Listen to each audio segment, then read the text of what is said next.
Hello, welcome to Reso Biz. This week we have something special we're going to work on. I have a 1930s, somewhere in there, 1930s model resonator guitar, round neck. Is it a Regal? Is it a Dobro? Is it? Oh, I have no idea. It doesn't have a label on it, so we'll get into that. I'm excited about it. In fact, you'll see kind of in the video, I'm kind of like a little kid at Christmas getting inside of this because I've not been into these older Dobros. I've been building for 10, 11 years, 12 years, time's flying, I don't know. And I haven't seen in some of the insides of these old guitars, and I'm in for a surprise on this one. A whole bunch of stuff I've never seen. So, and then it belongs to somebody quite special to the Dobro community. And Mr. Rob Ikes, we're doing something special for him on this one, and he has a preference on the way that it's done. And so I hope you enjoy. Let's do a refresh, kind of a reset up on this and set it up for being a square neck. Here we go. Welcome to Reso Biz, where everything is greater with a resonator.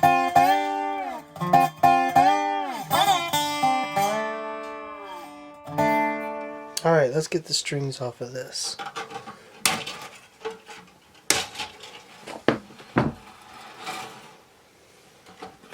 Yeah, these slotted heads for what? Let's see.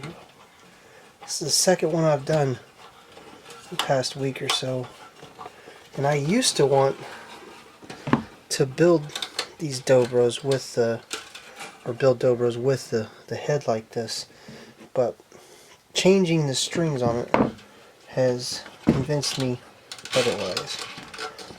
And I think some people get used to it. It's not a big deal for them. Something I noticed on this is these pegs for this are going down, where quite a few of them I've seen, and in fact the reason that I was wanting to build one for some of my first guitars with these on it is because you could have the pegs up here and it was easy to get to. This is a hassle. There we go. Alright, now I'm going to take this tail piece off. It's interesting. Got 4 little screws. All are more. Well, even the Dobro with the sound holes, they had that solid tail piece. It had one screw that acted as a peg also. This has 4 little screws. I'll show you here in a second. See, it had 4 little screws holding it into the tail piece. Got rivets, more.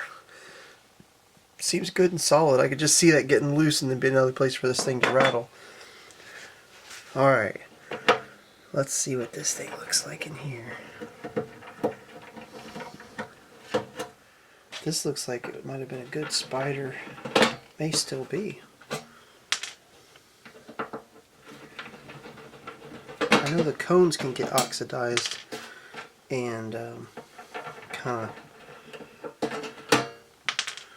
kill the tone on them, but I don't know about spiders doing that. I don't know if you got a good spider, you got a good spider. Nope, that's totally different than anything I've ever seen. Alright, yes. A lot of interesting stuff here. 100-year-old lint. I don't know. Oh yeah, that cone's been roughed up a bit. And I've never seen a spider. It looks like it had a nice mold for the style. This is interesting. These 2 legs here are thicker than the others. Oh, there's so much neat stuff about this.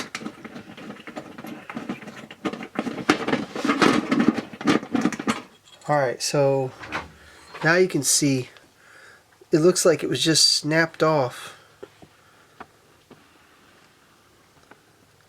You know, now I look at it and maybe they were doing they got it angled this way. Maybe it wasn't snapped. I don't know.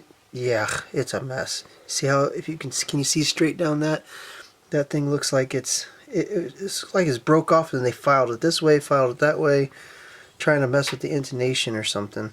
And they may have been, because this was played not with a slide, but with a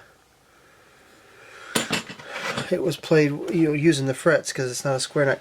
Now this is cool here. These, let's see if I can get that up. These, this cone was stamped to have, and so you can see it's not a spun cone. And these little, little, I don't know what you call indentions in them. They act like shelves, and that's where the cone rests on. Where our newer ones, they rest clear out here on this lip. And they may have done it in the old Dobros too, but not this one.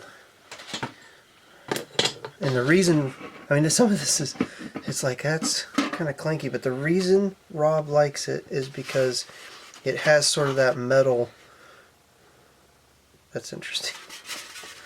It has some of that metal dobro sound. It's got a lot of buzzes and different stuff in it. Alright, this is what I wanted to see too. This, notice what's missing. Besides a brace, any braces, that's different. But it doesn't have a sound well.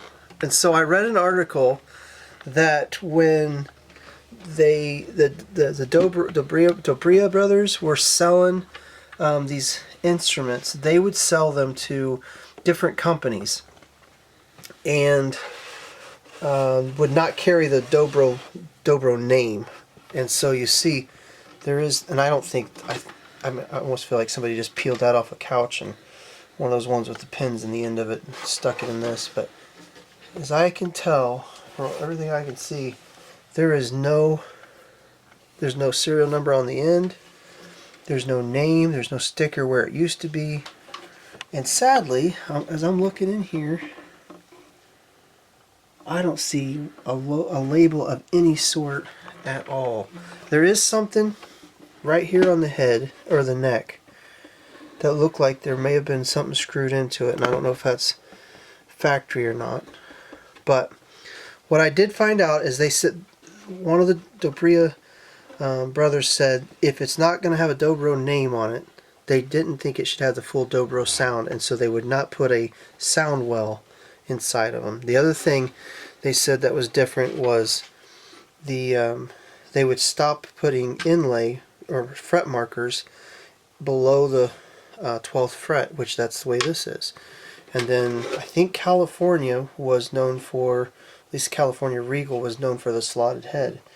And so from all that information, what they say is these Dobros were built in the early 1930 or possibly 1929. This is very, very interesting. I'm almost thinking it needs a brace put across here and some posts in it, because I'm looking at it and I can see where this part has already started to cave in, and if we raise it any more, I know Rob said that he was only going to tune it in a D, so it's a lower tuning, but we're still very close to the fretboard with this little bit of a raised nut, and it's still wanting to, it's hard to play it. I was wanting to raise it up, but maybe we'll have to make sure we should do that. If I just made a little brace to go from the inside of the waist and then a couple sound posts, that would strengthen it a bit. It is made out of some fairly thick plywood stuff, but it's not enough.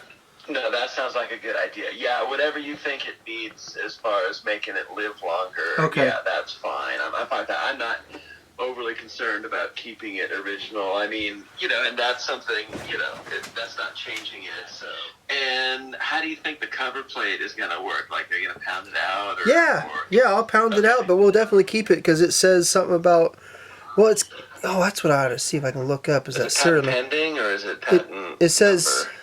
No, it says other. Yeah, no, it says other patents pending, and and then it has a serial number, which I haven't tried to look that up. Maybe I'll try to find if I can match that to something and get a little bit more history. But so far, I think what you have is a Dobro that they were selling to other companies to, and the other companies were selling under their name. And there's even they said something about like Dobro teacher or music teachers. some big businesses or something with Yeah, something. man, back then, I mean, Hawaiian music was so popular that there was these guys who went around to churches and community centers, and they'd go every week. You know, they had a route. They'd go around a state or around a part of the country, and every day of the week, that's how Merle Haggard's steel player learned. He said there was an itinerant traveling guy who, I mean, Hawaiian music was like rock and roll back then. You know, it was very popular. And so, so I could see that where these teachers would sell the guitars to their students. That's very likely, yeah. And I think the guy I bought it from told me it was a Regal. And it's funny because Regal, see, that's what Mike Aldridge played, his first two guitars. And they were known. They weren't the Dobro company, but they were sort of subcontracted to build them, but they built it better than the Dobro company a lot of times. Yeah, and I've heard that. But weren't they carrying the Dobro name? Oh, no, they had the Regal name, didn't they? Well, sometimes it would say Dobro, but it would be a solid peg head, and that was the clue that even if it said Dobro, it was made by Regal if it had a solid peg head. Okay. But then sometimes they did put their own logo on it, so I don't know. I mean, sometimes it would say Regal, but sometimes it would say Dobro, but it was built by Regal, so weird. Yeah, it is confusing. The other thing they did that was confusing is the model number on... Now, this one doesn't have it, but on the Dobro brands, the model number... Well, I'll check that, actually, but the model number would coincide with, at least part of it, with the price of the instrument. So if it was $36, it would be a Model 36. So through the years, as they changed the prices, they changed the model number, but the actual guitar itself was still the same. That's great. They put a different model number on it because it would tell the price of it. Yeah. Talk about confusing. Yeah. On this guitar, I was thinking, maybe we talked about this, but on the bridge, should we just do straight maple and no ebony caps? Yeah, we can do that. That's kind of how it was. Yep. Okay, let's do that because that's kind of more like original. Okay, good. I got some old piano maple that I'll use for it. Oh, sweet. That sounds great. All right. Okay, well, this is exciting, man. We'll have fun with it, yeah? Okay. I'll see you tomorrow then. Okay, thanks a lot, bro. Yep, bye. All right, see you.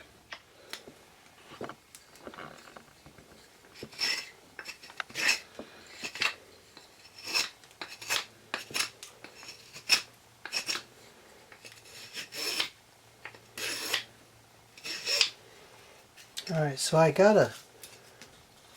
it's just, I don't know what kind of, I mean, it could be yellow pine, I'm not sure. I'm not real crazy with it, but as far as trying to get fancy with the bracing, because there's a kind of a clanky, rattly sound. Rob likes this guitar because it kind of has a metal body sound. And maybe that's insulting to you metal body guys out there.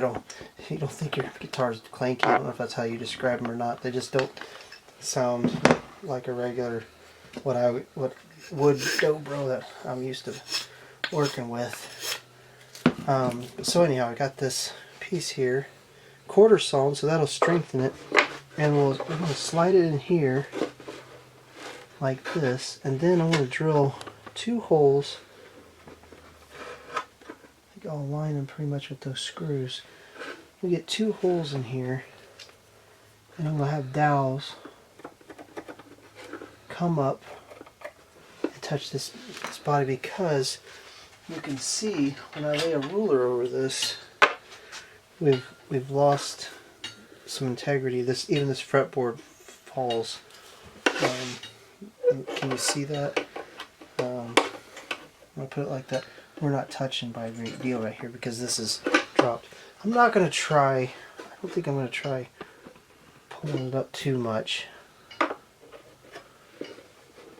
Yeah, it's pretty stiff. It's been sitting like that for a lot of years. So what I am going to do is just try to stop it from being able to go anymore, especially since we're going to raise the action just a little bit. And I can't go as much as normal, but alright, get that cleaned up just a little bit more. I better drill some holes. We'll get that leveled up a little bit. At least so it won't move. But we're not going to clean up too much because maybe it's not a very kind word for some of you guys, but there's a clank sound to it that is necessary to get that sound.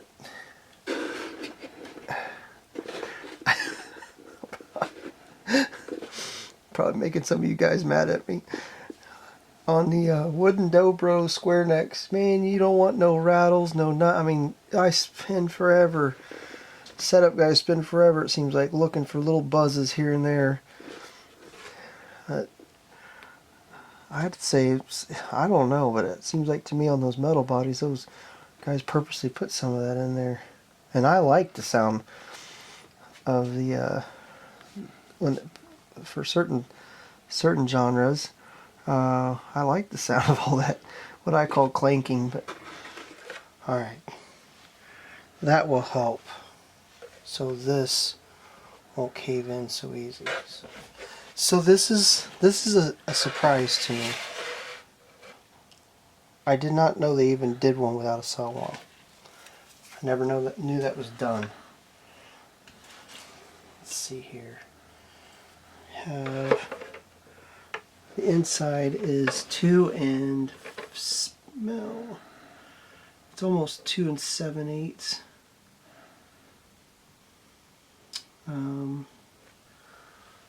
Outside is more than I thought. It's 3 and a half.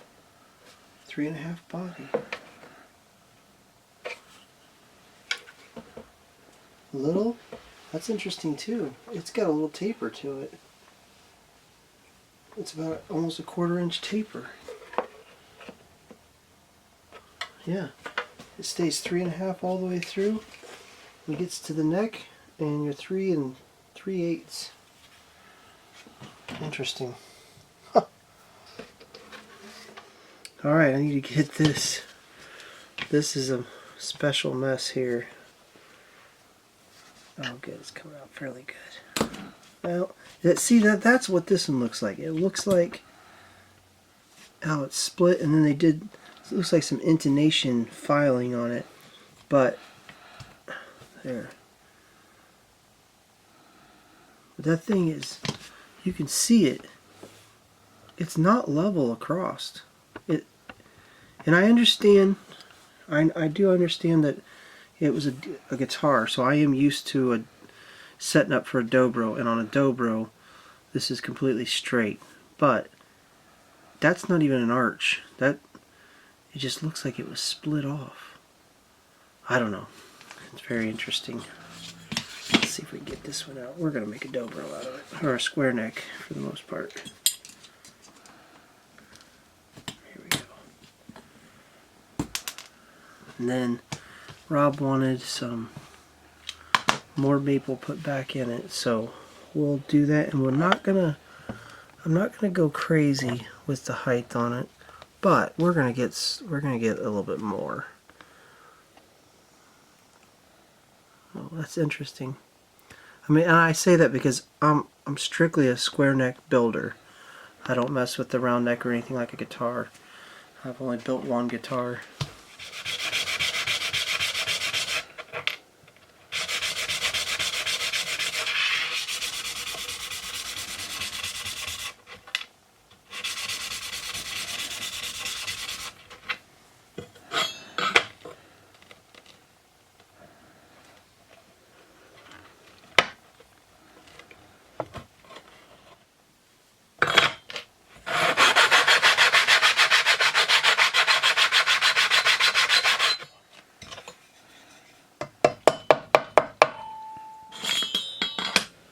Yeah. Alright, so I have this measured out now, and I've cut little pre-slots in it. Now I'm doing a thing Mr. Sherwin taught me. Only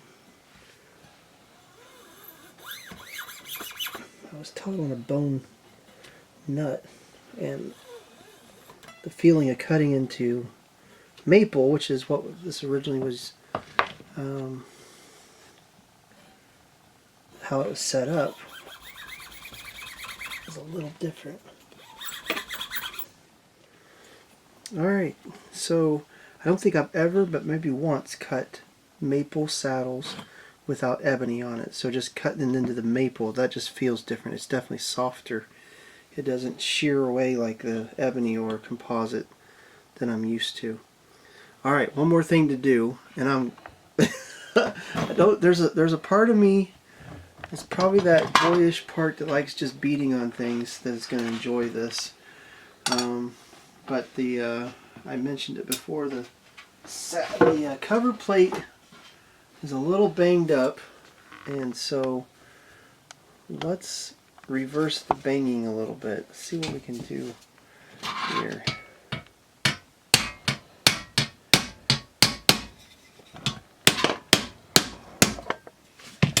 See how that looks a little better. Okay, and then seriously dent it in right here.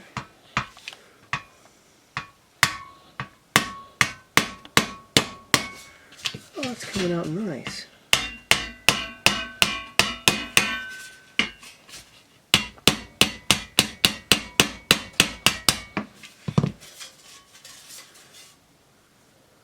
Well, that looks a lot better. A little bit of a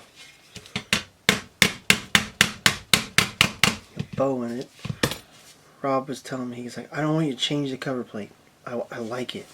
Just bang it out a little bit. It's like, okay. Oh yeah.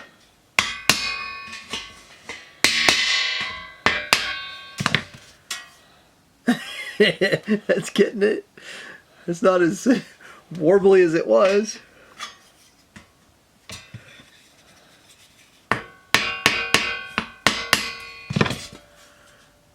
That's not bad. I don't know if you can see what I'm seeing, but it was caved in here, here, and it actually has a little bit right there. And there's a crease right here, so we took out some of that. And this was all twisted, and that's a lot better. I mean, if you want the old rustic look, this thing's got it. It's spades. Distressed model. There we go. This is definitely a distressed cover plate. Still just a little, I don't know, ooh, popped. A little stretched, I think. I'm just gonna have to live with that. That's way better than it was. Alright. Fun. Hey, it almost sits kind of flat now. Alright, let's put it back together.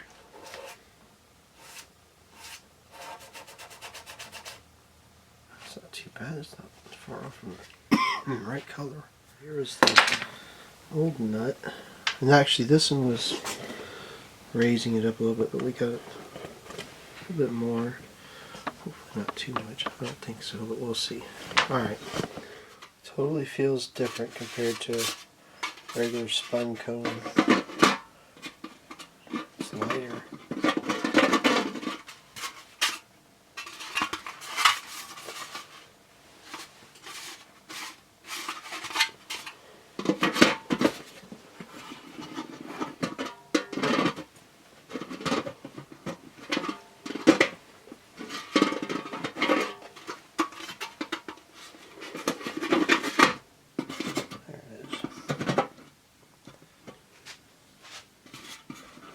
There's actually two holes, one there and one there, where they put little tacks in it, which nowadays is a no-no, but common thing you'll see on some of these old ones. And I understand why they do it. Maybe it's so you can take things apart, change the strings, and the cone doesn't slide on you, but it's a source for rattles. I did not take those out, otherwise I'd leave them in, but I can see where they were there.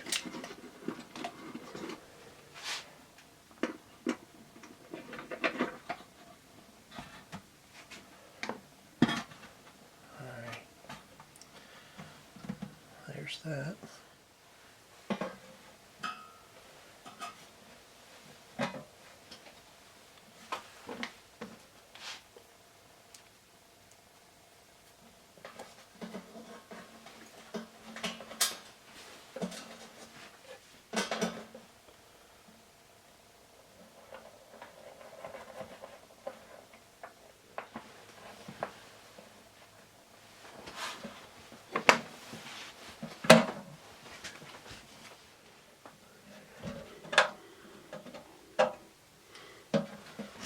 Alright. Put some strings on it.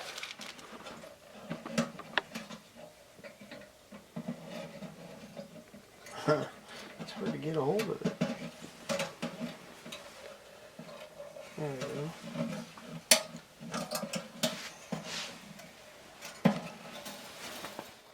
Hey Byrl, just want to say thank you. This thing sounds great. I appreciate the awesome setup job you did on it. Plays much better and it sounds amazing.